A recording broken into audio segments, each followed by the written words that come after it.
Bonjour à tous, alors aujourd'hui une nouvelle vidéo pour vous présenter des grappes. Non, bien sûr que non, on va pas rester sur des grappes. En fait, cette vidéo est la suite logique de la vidéo que je vous ai faite sur la découpe. Parce que même si vous suivez mes humbles conseils, vous pouvez quand même avoir de petites marques de stress à la découpe.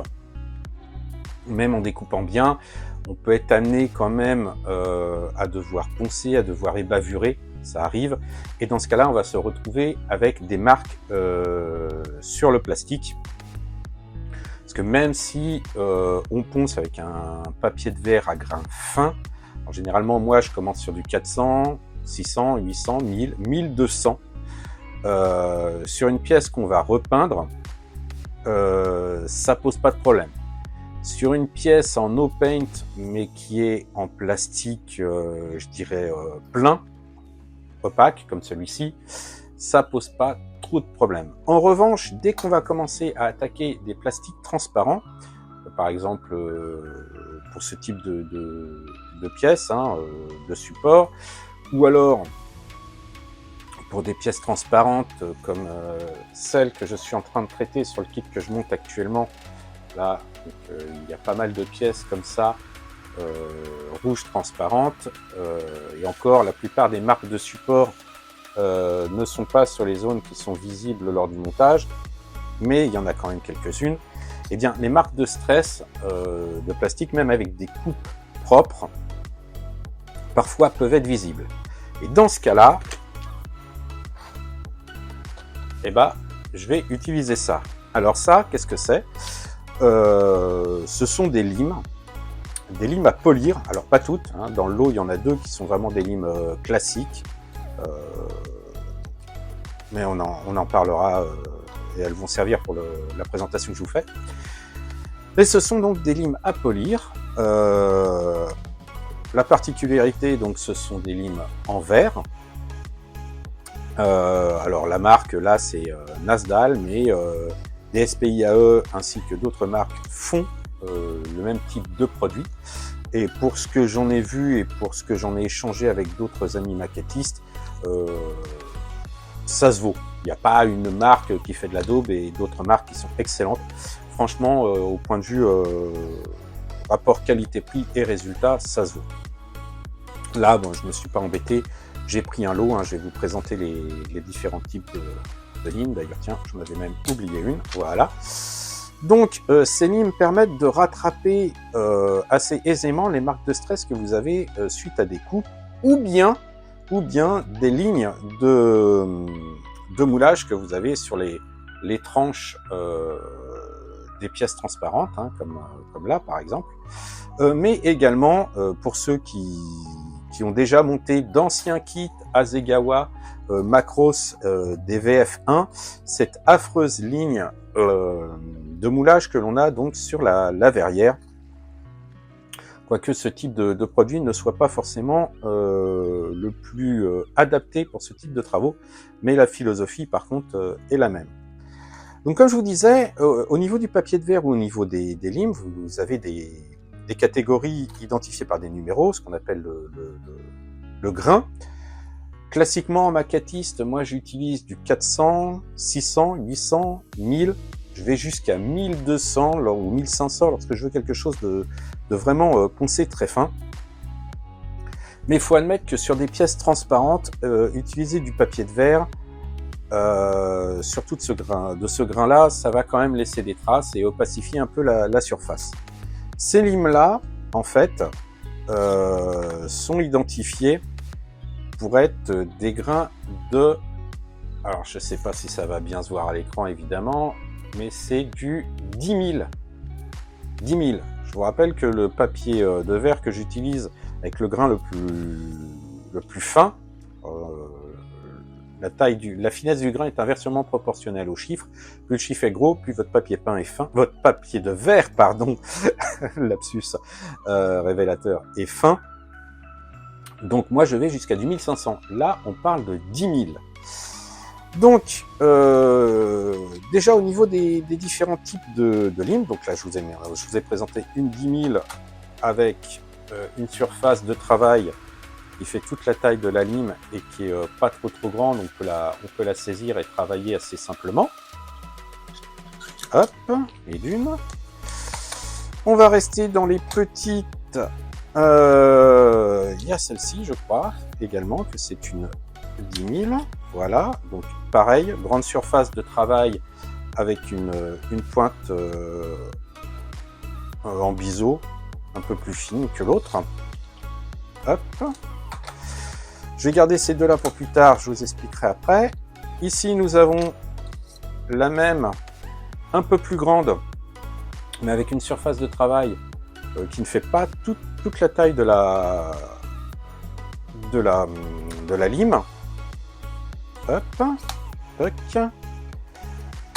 Ensuite, nous avons ici la même, j'ai envie de dire la même que la petite, mais avec une surface. La pointe est un petit peu plus longue. Donc pour des travaux différents, hein, franchement, c'est plus la forme de la pointe qui fait la différence. Et celle-ci qui a une pointe rectangulaire, mais relativement fine. Pareil, il y a une surface... alors, je pense, j'ai jamais regardé, mais je crois que ça fait à peu près... Ouais, non, même la surface de travail est plus petite qu'une petite lime. Donc celle-là, je l'utilise pas mal en ce moment. Pour donc les marques de coupe sur mes pièces transparentes. Et derrière, ici, vous avez deux autres limes, alors qui ne sont pas des limes à polir. Là, on est sur des limes avec un grain plus important, puisque celui-ci correspond à du 400-600. Donc là, on est plus pour fignoler un gros retrait de matière. Et ici, vous avez carrément une 320-400. Donc on est quand même sur du gros grain. Voilà, vous avez là ici le dessin, vous voyez, beaucoup plus gros. Donc voilà, c'est un lot de limes que j'ai eu sur un site de vente par correspondance chinois. Je ne citerai pas de marque, mais je pense que tout le monde a identifié le site. Et maintenant, bah, on va faire une petite démonstration d'utilisation de tout ça. Alors, on va partir donc sur un morceau une pièce transparente. Hop. Parce que la particularité de ces plastiques transparents, c'est qu'ils sont généralement beaucoup plus cassants que le plastique classique. Donc à couper, c'est un petit peu plus délicat. Qu'est-ce qu'on pourrait prendre comme pièce? On va prendre celle-ci. Donc je vais essayer de couper comme je vous ai déjà expliqué, donc en deux fois. Donc je coupe une fois, mais là il n'y a pas beaucoup de place. Donc je me retrouve à couper relativement proche de la pièce quand même. Voilà. Hop. J'affine ma coupe.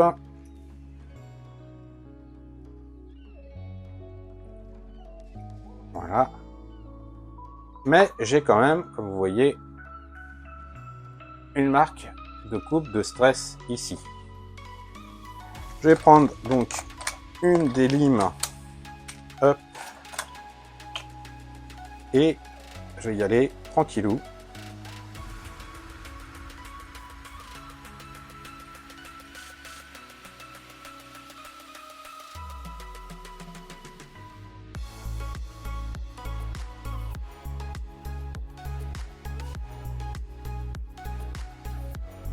Alors, on peut l'utiliser de différentes manières. Moi, suivant les cas, soit je vais faire des passes tout en avant, ou alors faire des cercles, ça dépend. Mais en tout cas, le résultat est le même. Vous voyez, la marque de coupe a disparu. Alors, ce que vous voyez au fond, là, c'est une bulle qui est à l'intérieur, hein, c'est pas la marque de coupe. Et surtout, ça a été entièrement poli, c'est brillant. Voilà. On peut faire la même chose sur un plastique rouge. Alors, où est-ce que j'ai trouvé ça? Voilà. On va partir directement là sur cette partie-là que j'ai coupée, mais vraiment comme un bourrin lors de ma démonstration que je vous ai faite avec les pinces. Donc, je pense pas que j'arriverai à rattraper toute la marque blanche. Là, j'arriverai pas à la retirer, mais on va voir quand même ce que ça donne. Là, c'est vraiment un bon défi. Allez, c'est parti.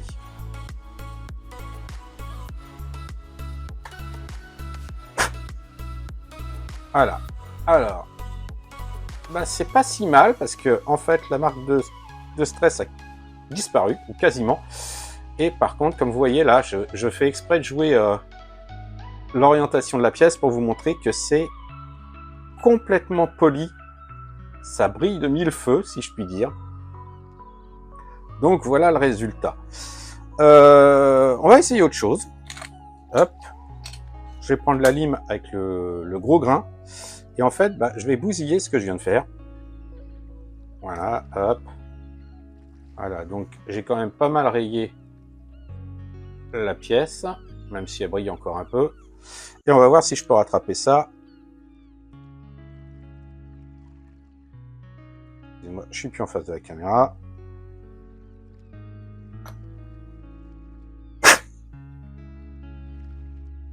Et voilà, j'ai rattrapé le coup. C'est de nouveau entièrement poli. Alors bien évidemment, là comme j'y suis allé avec un bourrin avec la grosse lime, j'ai été un peu plus obligé de retirer de la matière, mais c'était pour la démonstration. On est rarement dans ces cas de figure-là aussi extrêmes, hein, bien évidemment. Voilà. Ah si, le dernier point quand même, c'est que bah, c'est bien joli, hein, voilà, on a sali les limes. Bon, en fait, pour les nettoyer, c'est pas compliqué. On prend un morceau de scotch de masquage. Hop.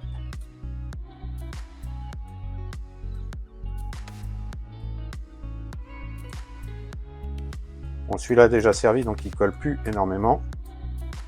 Et encore, voyez, hop.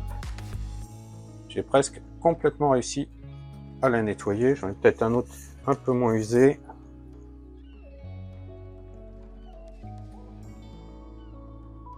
Vous pouvez également les passer sous l'eau et les nettoyer, il n'y a aucun souci. Voilà. Donc ça aussi, l'avantage, c'est que ça se réutilise très facilement. Voilà, donc c'est terminé pour cette présentation de ces limes en verre. Alors oui, parce que si j'avais pas précisé, je me rappelle plus, mais elles sont en verre, donc faire attention à pas les faire tomber, hein, ça casse, mais c'est pas non plus hyper fragile. C'est pas très très cher, je me souviens plus, je crois que j'avais payé entre 15 ou 20 euros frais de port inclus l'ensemble donc de cette lime là. Bah, je les utilise pas mal, hein, ça remplace pas complètement le papier de verre, hein, je vous disais tout à l'heure comme exemple la fameuse verrière des VF1, avec ça, ça va être assez limite, hein, parce que c'est quelque chose de plane, donc pour poncer des formes arrondies, j'en ai fait quelques-unes, hein, c'est pas toujours tip top, pas toujours évident, si on se rate, ça peut être embêtant. Pour les formes un peu arrondies, j'ai plutôt tendance à préconiser ce genre de matériaux. Alors là c'est du 400, donc c'est pas du tout pour polir, mais il existe ce genre de papier, enfin de chiffonnette, on va dire, souple, donc en papier de verre, hein, donc là j'en ai de 400 à 1500, mais ça existe aussi en très gros grain pour polir les surfaces planes. Vous avez aussi de la pâte à polir, moi j'en ai jamais utilisé, mais je sais que ça existe, donc ça c'est ce qui vient en complément de ce type de matériaux, pour vraiment couvrir tous les cas de figure.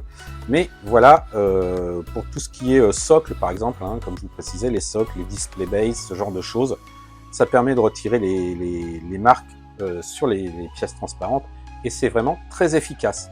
Voilà, bah, j'espère donc que cette présentation vous a appris quelque chose, vous a présenté des produits que vous ne connaissiez peut-être pas. Je sais que l'ami JR avait déjà présenté ce type de produit. Pour être honnête avec vous, c'est un peu lui qui m'a donné l'impulsion pour m'en procurer. Mais je suis vraiment très satisfait du résultat, hein. Je m'en sers sur le kit actuellement, et c'est vraiment très pratique. N'hésitez pas à laisser un commentaire si vous le souhaitez, hein. La section en dessous de la vidéo est là pour ça. N'hésitez pas à vous abonner, n'hésitez pas à partager. C'est toujours un plaisir de voir que vous êtes de plus en plus nombreux à regarder mes vidéos. Ça donne envie de continuer. Et bien sur ce, je vous dis à très bientôt. Ciao!